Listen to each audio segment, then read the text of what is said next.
Hey guys, welcome back to the Life with Color podcast. I just wanted to hop on and let you know that this podcast is not only just on YouTube, but it's also on every major podcasting platform as well. So I encourage you to go ahead and like us, hit subscribe, turn on the notification bell, give us a rating, and also share this podcast on social media because this has an incredible message of hope and recovery from eating disorders.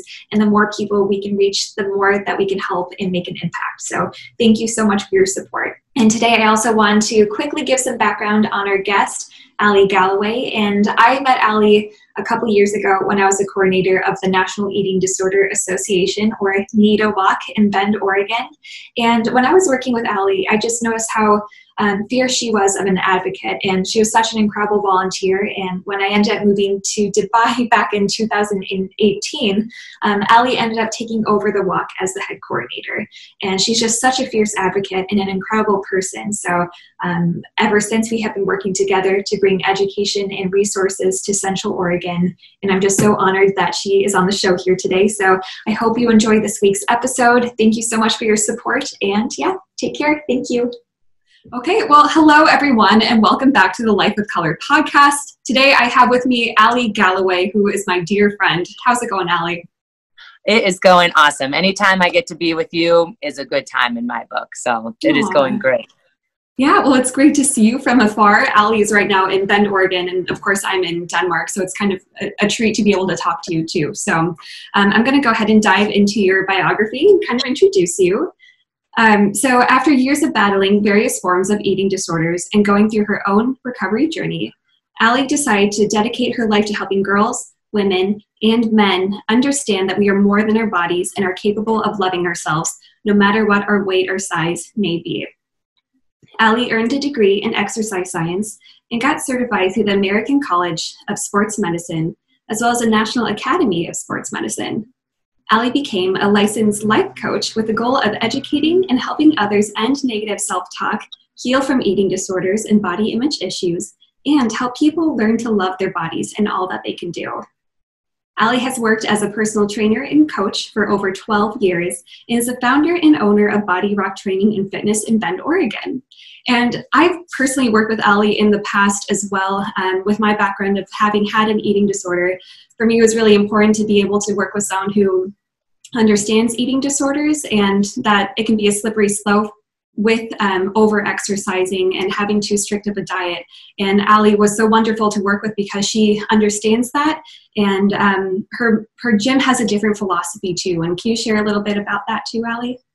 Oh, absolutely. So I, as you mentioned, I went into this industry and this field because of my own background. So I know what it feels like to be in that headspace of moving your body with, I guess we could say, ill intentions of just solely trying to manipulate your body, or feeling like you constantly have to be seeking to change your body especially I come again from an unhealthy background in that. So I wanted to create a space where people could come and celebrate what their body is capable of, celebrate how great it feels when we can move our body, and help people get in a place where movement or exercise, I usually just, I call it movement because I feel like sometimes exercise can be a triggering term or triggering word for some people.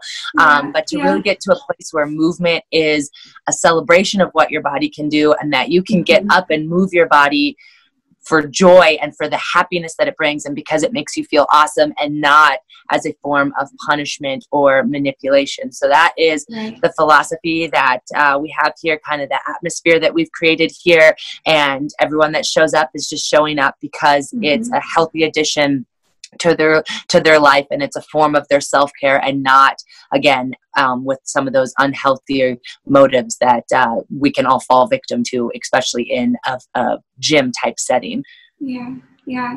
And I can speak from personal experience that it is a uplifting and encouraging environment, and it's not about the aesthetic when you work out. It's just about yeah, celebrating what your body can do and its strength and its ability. And so I think there needs to be more trainers out there like you who help people find that balance, and that exercise or movement should be something that is fun. So I think that's huge. Thank you very much. Yeah, yeah, totally. And kind of shifting a little bit too, you have been open about having an eating disorder in the past. Are you comfortable sharing a little bit about how that developed in your story? Oh, absolutely. Yeah. So it kind of started when I was around 9 or 10. I just kind of experienced a little bit of trauma, and I experienced just comments around my body. I've never existed in a naturally petite body, which is just my body, which I now can love and appreciate. But at the time, I couldn't. And so I kind of started getting a little bit teased when I was a kid. And so I started not eating when I was at school. So I would come home obviously starving, but I wouldn't want to eat in school because sometimes people would tease me or be mean to me. And so I kind of started, I would come home from school and I would kind of start this like binge cycle, and I would hide food, or I would sneak after school snacks in my pocket so I could take them to my room and eat more. And so I kind of started with that kind of just unhealthy mentality around food, and kind of feeling those feelings of shame around food. And then as I got a little bit older, and I was in high school, I don't even really honestly totally remember what kind of switched in my brain, but I was like, you know what, I kind of want to start moving more and just making healthier choices. And so I just kind of started upping my movement, and I always played sports, but just doing stuff outside of sports. And and so then I started getting kind of that praise of that we've been conditioned to praise when people start losing weight or looking smaller. And so I took that praise as like motivation to keep going. And then that just one thing kind of led to another. And it just got to a place of extreme restriction, extreme deficit, like calorie deficit, and extreme obsession with movement. And I was constantly praised, like, oh my gosh, you look so great. What are your secrets? You're so motivated. You're so dedicated. And, but on the inside, like I already could tell, like, I'm not well, like I'm not okay. But I couldn't stop. Like I could not stop. And so, I wanted to cry out, like, do not do what I'm doing. I'm sick. I'm not okay. But, just again, that 16, 17-year-old mentality of, I finally felt like I was fitting in. I finally got people like being nice to me that hadn't been nice to me before. So I just took that praise and I just absorbed it, and I wanted more of it. And it just ended up spiraling out of control. And I just got sicker and sicker until I was able to finally be able to say, like, I need some help. This is not. Okay. And did that go into your university years as well, or was it kind of high school when it peaked? That form was in high school, and then it kind of transitioned. I started talking to somebody, started seeing outpatient therapist. And so I was able to kind of heal that mindset and that portion of my eating disorder. But then when I started going to college and university, and even into the early stages of my career, my mindset had shifted, and my eating disorder kind of took on a new form, a new type of eating disorder that I had experienced before. And so again, it was labeled as just like willpower and dedication. And I didn't realize it at the time, because I wasn't in that like super restrictive mindset that I was in high school, but it was more of the like orthorexia, where I'm like, I just eat very, very, very healthy, or very, very quote unquote clean, as we call it, food. And so, I'm since I've been able to continue to recover and grow, I can see how I even was unknowingly projecting that with people that I was working with at the time. So my apologies sincerely to people that I worked with at that time, because I thought I was doing what I was supposed to do as a coach and trainer. And I was so young when I got started that I just wasn't able to realize. So as I've continued my recovery just as a person, and my just growing and coming into my voice as a woman, and also as a professional, I've been able to really take that and now create what we've been able to create. But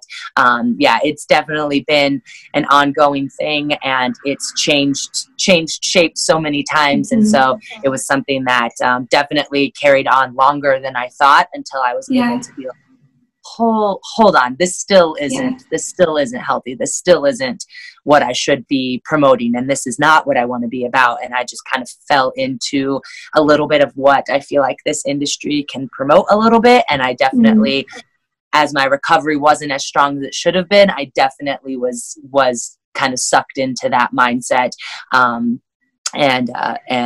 didn't recover as fully as I thought, as soon as I thought. Your story, it's interesting hearing that it started off as one thing and it kind of evolved over the years too, and it became different things at different points in your life. And I can relate to that with my own experience too, and my own eating disorder as well. So, you know, with it, did you have anyone along the way, like a family member or a friend who helped you during that time, or did they recognize when you were in elementary school that this was happening? Or not as much as now looking back as I would have liked.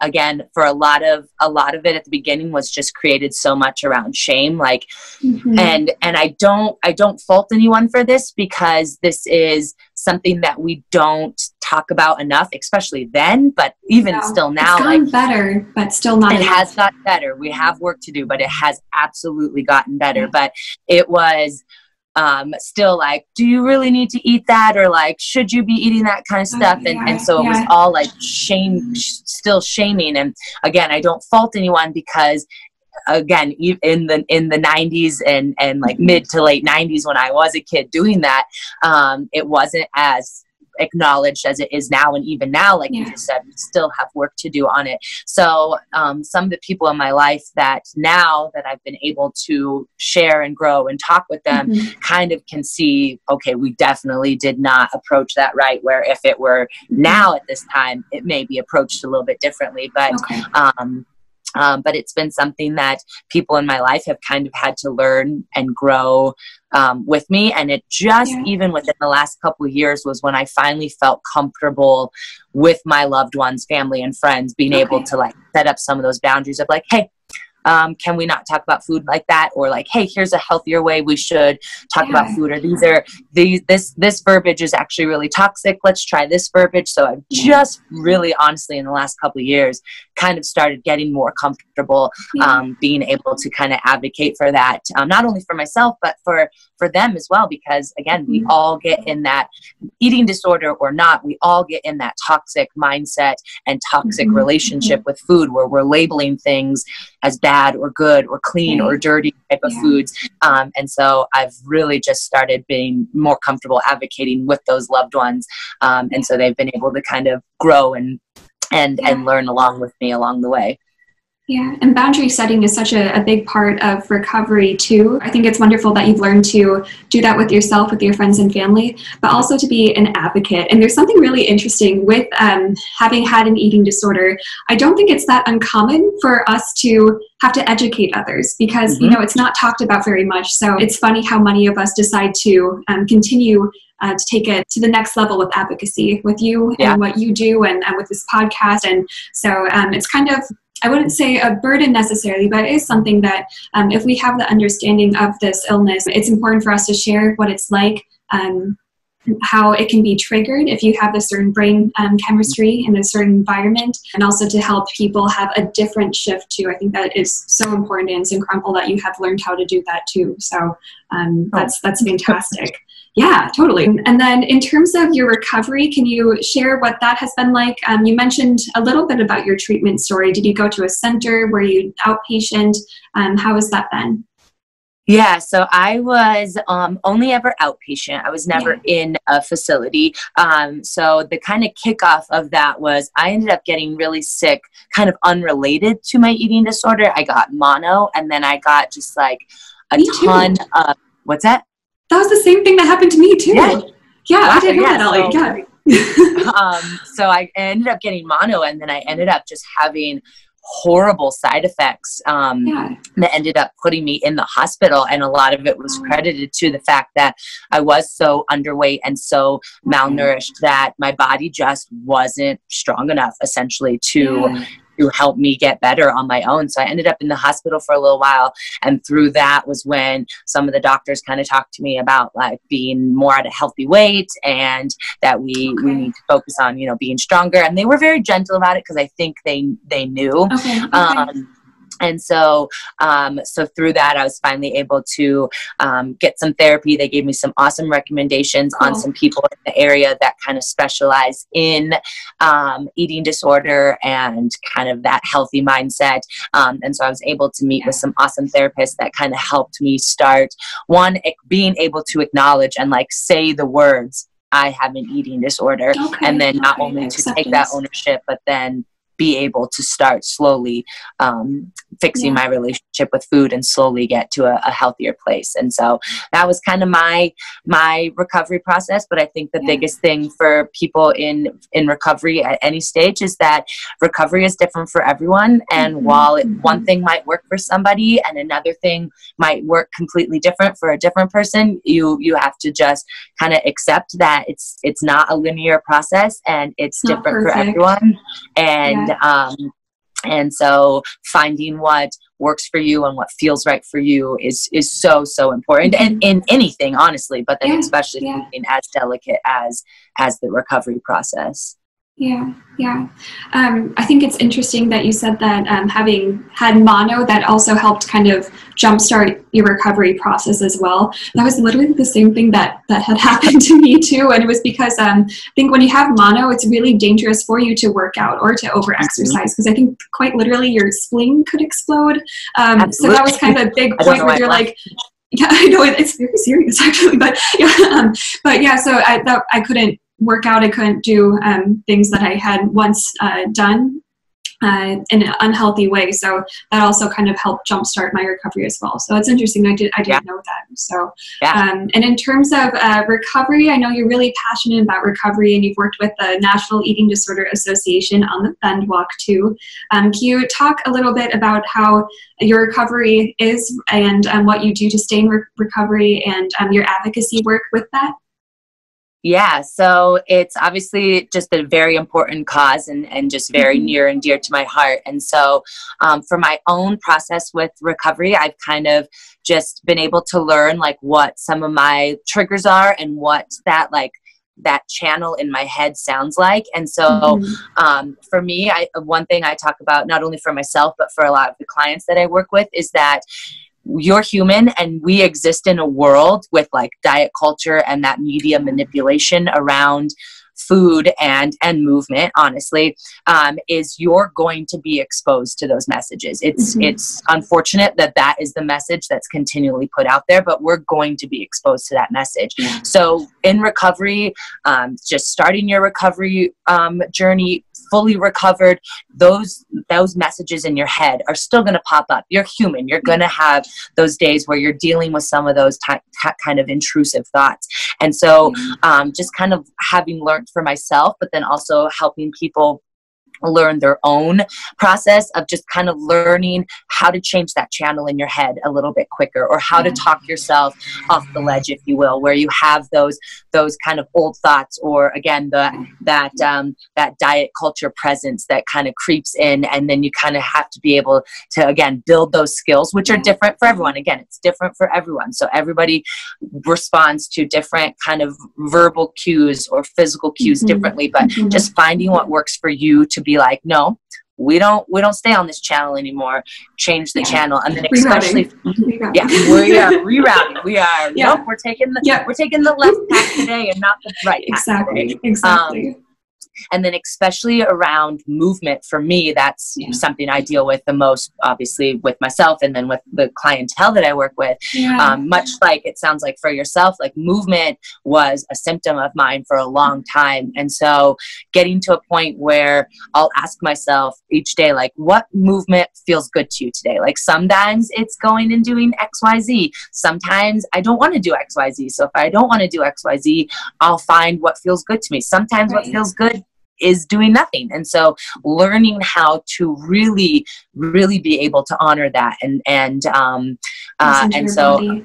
exactly, learning to listen to your body and just learning what those cues are for yourself. And so I think for people in any stage of recovery is just kind of learning what some of those triggers are, what some of those symptoms are, and how to navigate that is kind of how I continue to advocate for myself, as well as helping teach clients how to advocate for themselves in that recovery process. So it's something that I get to work with every day, which is awesome. And for me, selfishly, a little bit, working with clients and having those conversations with them, it helps me because it's just kind of that like continual reminder, like as I'm telling them, like, watch out for this media manipulation and listen to this. And kind of that constant, like, oh yeah, this applies to me too. Cool. Let's take this and let's use this ourselves. So it's, we're all in it together. So we all kind of get to help each other stay on track and stay healthy and stay intentional with our mindset around it. Yeah. And I know that you went into this industry too with the hope of helping people stay well and stay grounded and in balance with themselves too. Is it ever difficult when you have clients come in who may or may not be promoting messages that were influenced by diet culture, whether they realize it or not? Do you ever get that when you're working? Oh, absolutely. Absolutely. Yeah. It's definitely easier to navigate in a one-on-one setting because you just have that time and that connection.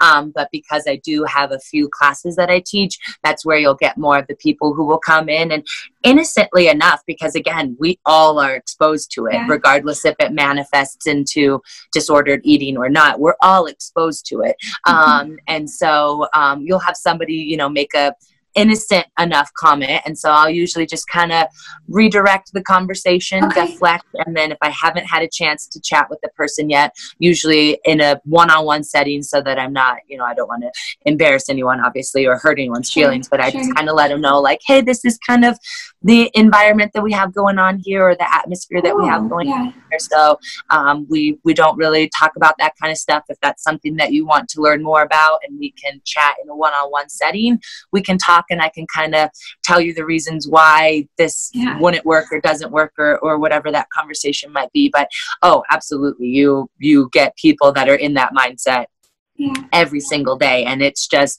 again, that constant reminder for myself of why I get up and do what I do is because the work is never done, and I will continue to fight that diet culture mentality every single day. So yes, you absolutely experience it. And I think especially in a community like Bend, which I know you've lived here, so you can understand, like Bend is a very, very active, very, very fitness oriented town. So you get people who just get kind of sucked into it, and it becomes this like ultra competitive mindset, which that in and of itself isn't healthy. And so I definitely feel like in Bend in particular, but obviously elsewhere as well, that mindset is ongoing for a lot of people. So yes, you absolutely get that on a daily basis.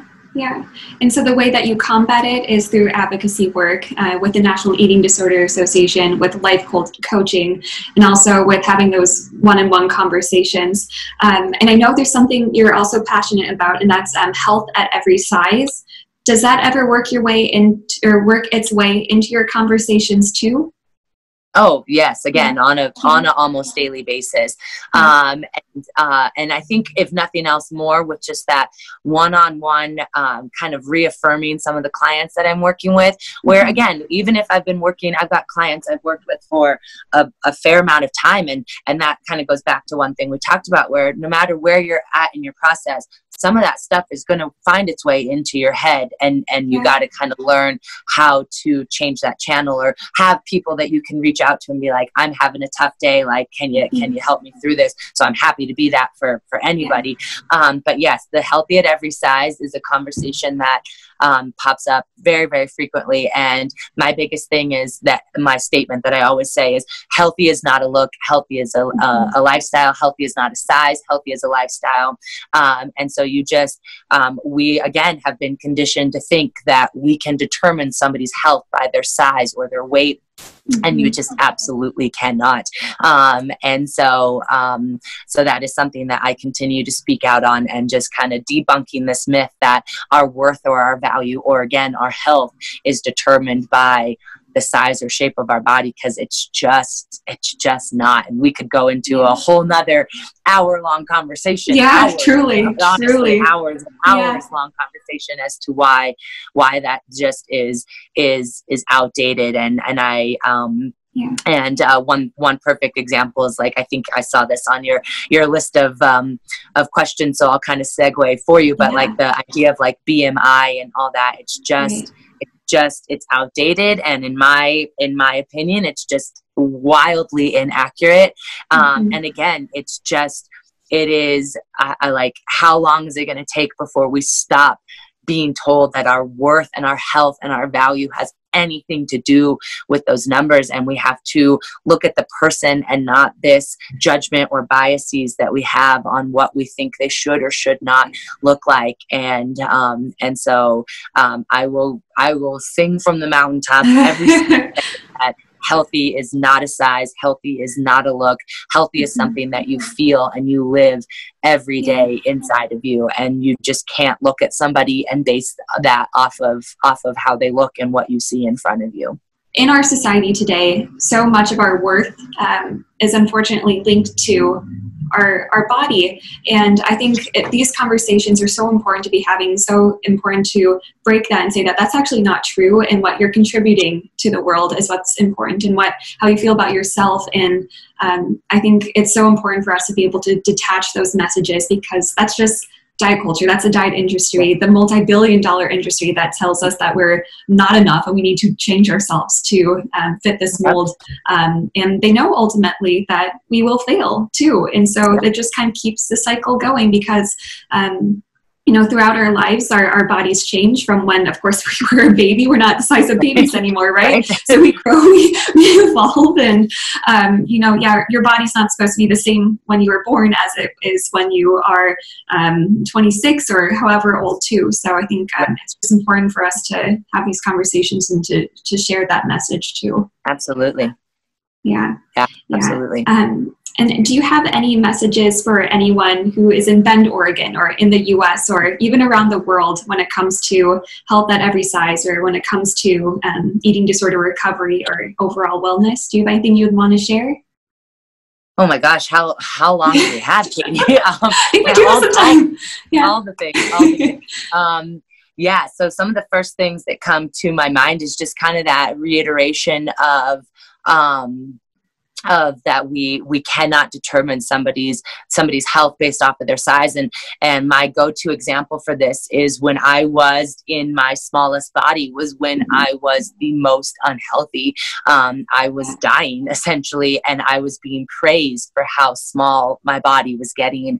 And so I think that's an example that I use all the time, is we are so quick, and to be fair to a lot of people, it's not their fault, because again, this is the message that is driven into us all the time, where we're so quick to praise weight loss. We're so quick to praise a shrinking body, but you have no idea what could be causing that body to shrink. It could be an eating disorder. I was just talking to a friend the other day, and her husband is navigating some health stuff, and they haven't really been able to get some answers. And because of some complications from his health stuff, he's lost a fair amount of weight, and people are like, "Oh my gosh, you look great. What," their words, "what diet are you on?" And she was like, "I thought of you and what I've heard you say," which that was like huge for me, because that is all I would ever want as a coach with the message that I have. But she was like, she said she wanted to scream at them and be like, "My husband is so sick right now. Like, this is not about his weight. Like, he's so sick and he's in so much pain." And which is horrible and sad in and of itself. But again, we've been conditioned to think that weight loss is inherently good and that weight gain is inherently bad. And that is just not the case. So many factors can go into both of those, and somebody gaining weight, again, we as a society, we've been conditioned to think that is automatically bad, but sometimes it is the healthiest, best thing that person could be doing. Right. And so we've just got to get away from this idea that, again, weight loss is automatically a good thing and that weight gain is automatically a bad thing, because it's not. And that's not the case on both ends of that. And so if that could be the takeaway, one of the takeaways, if anything, for people, that would be just something to kind of get into your head and kind of start realizing. And then also I'll kind of to piggyback that, to kind of start that conversation in your head. And if you're in a position like I am, or like you are, Katie, where we can advocate for this, is we, again, as a society, so I am not faulting people, we just have to start talking about it and bringing realization to it that we've been conditioned to automatically compliment somebody on their look, or on, again, if they're experiencing weight loss, we've been conditioned to compliment that, and to kind of start breaking the cycle of automatically complimenting somebody on how they look, because, again, that could be reinforcing a super negative or very unhealthy mindset that they're in. And I use my journey as an example. I was incredibly sick. I was so mentally ill with my eating disorder, but because I wasn't in an overly small body to begin with, it was viewed as a success and a story of willpower and determination. But when people were praising that, all they were doing was praising this mental illness and this disordered eating that I had. And so, again, just to be aware and to be cautious that we're not quick to praise somebody on how they look, or quick to assume that because their body might be getting smaller, which, again, we've been conditioned to believe is better, that it's something that should be praised or given accolades or complimented. And to just kind of start being aware of how quickly we want to go to that verbiage, and then be like, whoa, bring it back.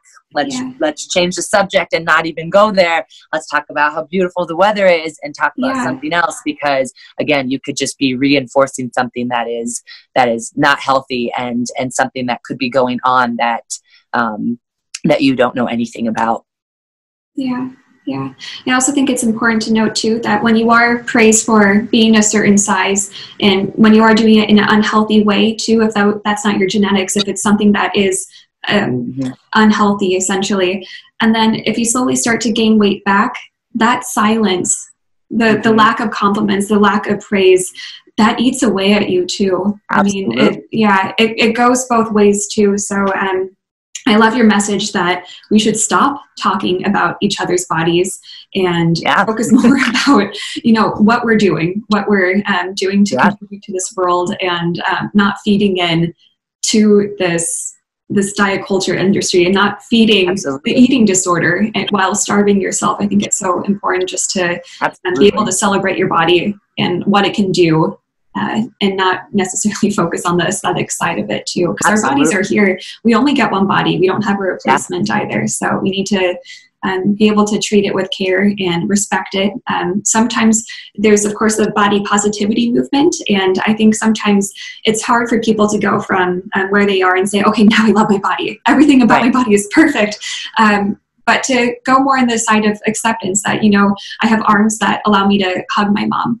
I have a brain that when it's nourished and when I'm getting the nutrients I need, I can read a book, or I can watch a really good show on Netflix. I can be present in my life. So I think that's really important to note as well.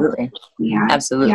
Yeah. Along with the body positivity comes sometimes, some days it's just body neutrality, where you're not going to wake up every day and be like, I am the freaking queen. Yes. I woke up like this. It is like, all right, these are my arms and they're going to help me pet all the dogs today. These are my arms that will help me hold dogs today. Like, so you don't have to always be in that just like absolute, because you're human. Like, even if you don't come from a disordered, unhealthy background, you're just human, and we all have those good days and those bad days.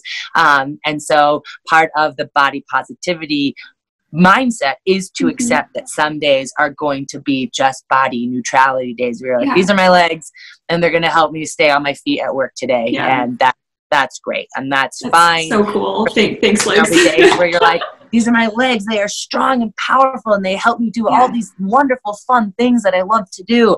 But not every day will be that. And that is okay. That makes you human. So long as that body neutrality doesn't start going back to that like negative headspace. But yes, absolutely. Sometimes with the body positivity, it's just body, just acceptance for the day. And that is okay too. Yeah, I'm here. I showed up. I'm Sometimes here, it's just that. I was put on this earth for more than just fitting into a box, and I'm just going to exist as my wonderful self today, and that is totally fine. Yeah, absolutely. Absolutely. Well, I love your message too. And if our listeners want to find you and learn a little bit more about the work that you do with eating disorders and advocacy and all of that, where can they find you, Ally? Yes. So I have my website, which is allyfaygalloway.com. Ally as in ALLYFAYE, Galloway.com. I am on the Insta at ally.g183. And then my studio, Body Rock Training and Fitness, is also on social media, as well as bodyrocktrainingandfitness.com. But more of my kind of eating disorder coaching, life coaching is through the allyfaygalloway.com. Okay. So come hang out with me, reach out to me if there's anything I can do to help be a part of your recovery process or part of your post-recovery, just ongoing self-care process. So I'm here for anyone at any time in that journey of just re-navigating a world that has been set up to make you think that you need to fit a certain size or a certain box, and to just help people, again, learn to love and accept themselves for everything that they are and everything that they will continue to become. So that is how you can hang out with me, and I love making friends, so come be my friend. Oh, well, that is fantastic. Ally, thank you so much for your time today and for on the podcast. Yeah. And I hope to see you in the not too distant future. I know, of course, we have the pandemic right now. So it's not a laughing matter, but I mean, we have a pandemic. So I hope next time that you're in Europe, or the next time I'm able to make it out, that'd be so fun to reconnect and to hang out with your dogs too. I love Ally's dogs for our listeners. So. Oh, thank you. Thank you so much. Yes, we will absolutely get to see each other when it's safe to do so. And thank you for all you're doing, because your work, my message would be nothing without a place to put it. So thank you for creating this beautiful platform and this safe place for people to come and to be a part of their healing journey. So Katie, you are fantastic, and we are lucky to have you. So thank you. Oh, so sweet. Thank you so much for your kind words and your support, Ally. And I wish you the best as you move forward with all the stuff that you're doing. So thank you so much, Katie. We'll chat soon. All right. Thank you. Sounds good. Take care. Bye. Bye, Katie.